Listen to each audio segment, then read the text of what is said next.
The postmaster took up his duties first in the village of Ullapur.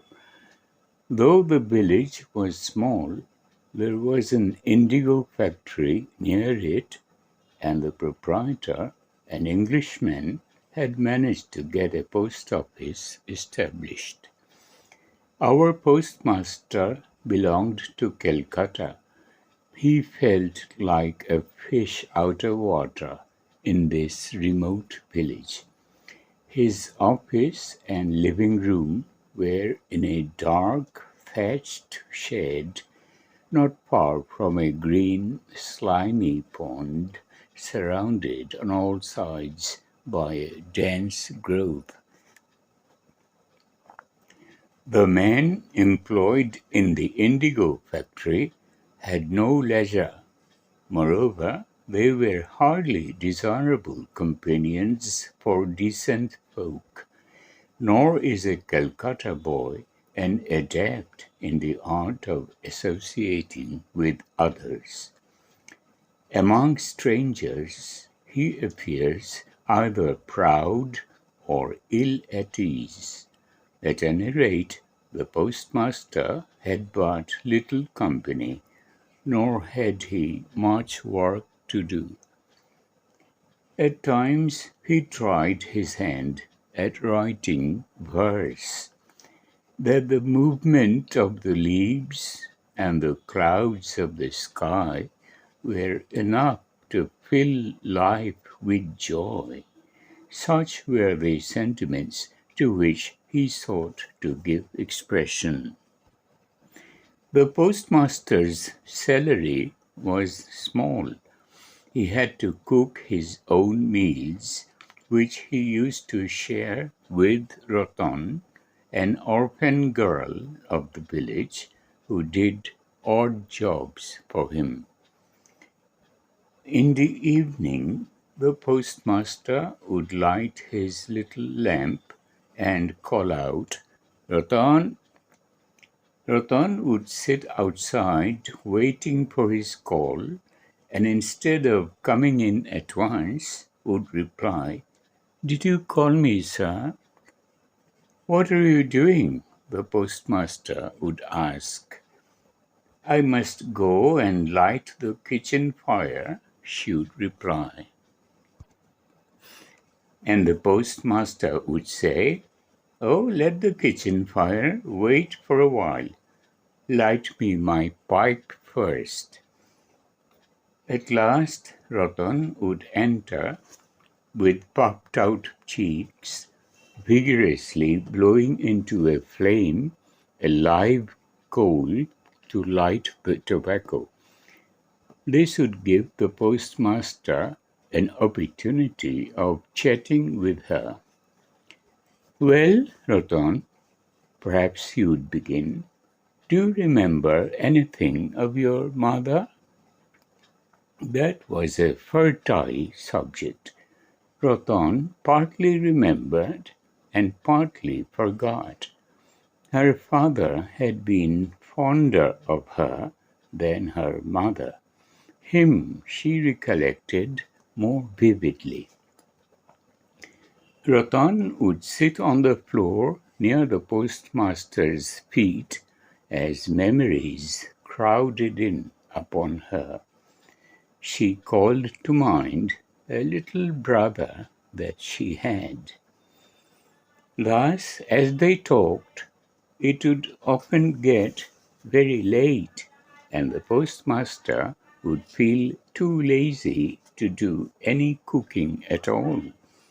Ratan would then hastily light the fire and toast some unleavened bread, which, with the cold remnants of the morning meal, was enough for their supper.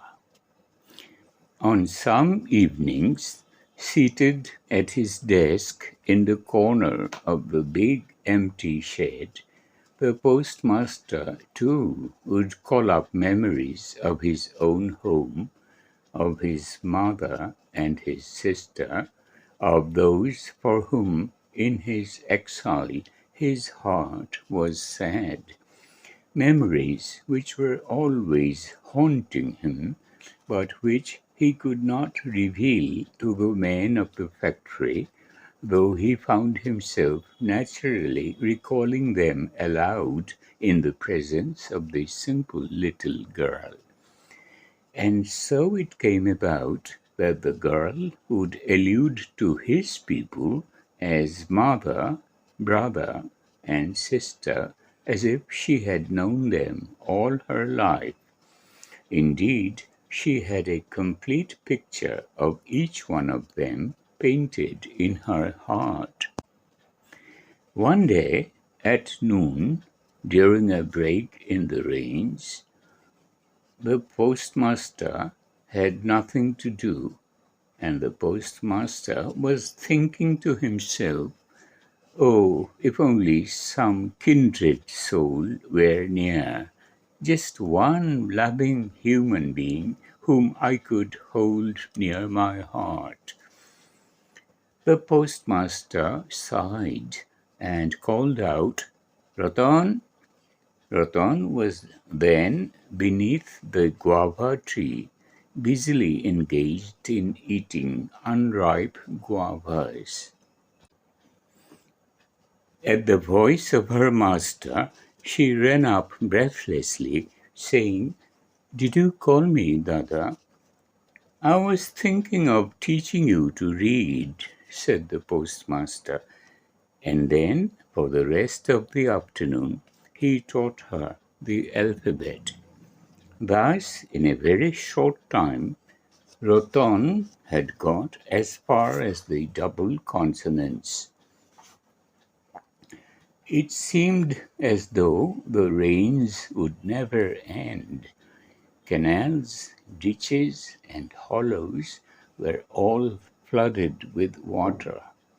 Day and night the patter of rain was heard, and the croaking of frogs. One heavily clouded morning, the postmaster's little pupil had been waiting long outside the door to be called, but as the usual summons did not come, she took up her dog-eared book and slowly entered the room. She found her master lying on his bed, and thinking he was resting, she was about to retire on tiptoe when she suddenly heard her name. "Ratan!" She turned at once and asked, "Were you asleep, Dada?" The postmaster, in a weak voice, replied, "I am not well. Feel my head. Is it very hot?"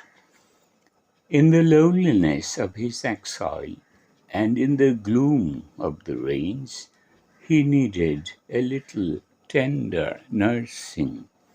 He longed to call to mind the touch on his forehead of soft hands with tinkling bracelets, to imagine the presence of loving womanhood, the nearness of mother and sister.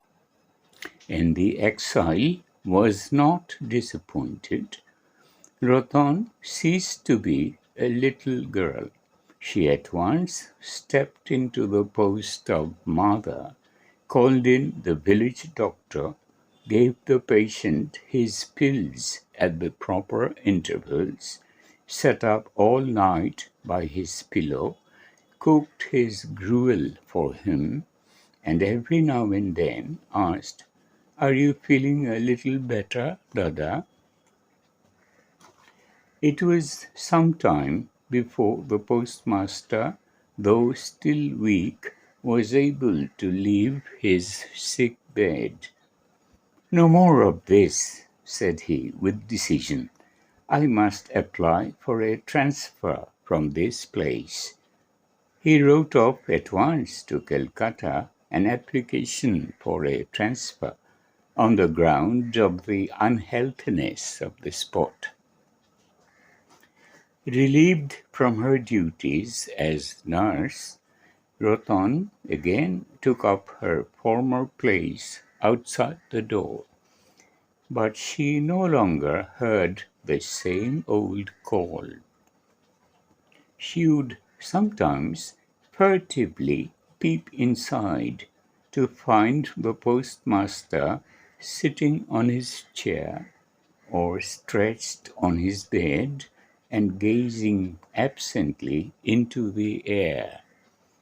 While Ratan was awaiting her call, the postmaster was awaiting a reply to his application. The girl read her old lessons over and over again. Her great fear was lest, when the call came, she might be found wanting in the double consonants. After a week's waiting, one evening her summons came. With an overflowing heart, Ratan rushed into the room and cried, as she used to cry, "Did you call me, Dada?" The postmaster said, "I am going away tomorrow, Ratan." "Where are you going, Dada?" "I am going home." "When will you come back?" "I am not coming back." Ratan asked no more. The postmaster, of his own accord, went on to tell her that his application for a transfer had been rejected, so he had resigned his post and was going home. For a long time neither of them spoke. The lamp burned dimly, and from a leak in one corner of the thatch, water dripped steadily into an earthen vessel on the floor beneath. After a while, Ratan rose and went off to the kitchen to prepare the meal, but she was not so quick about it as before. Many new things to think of had entered her little brain.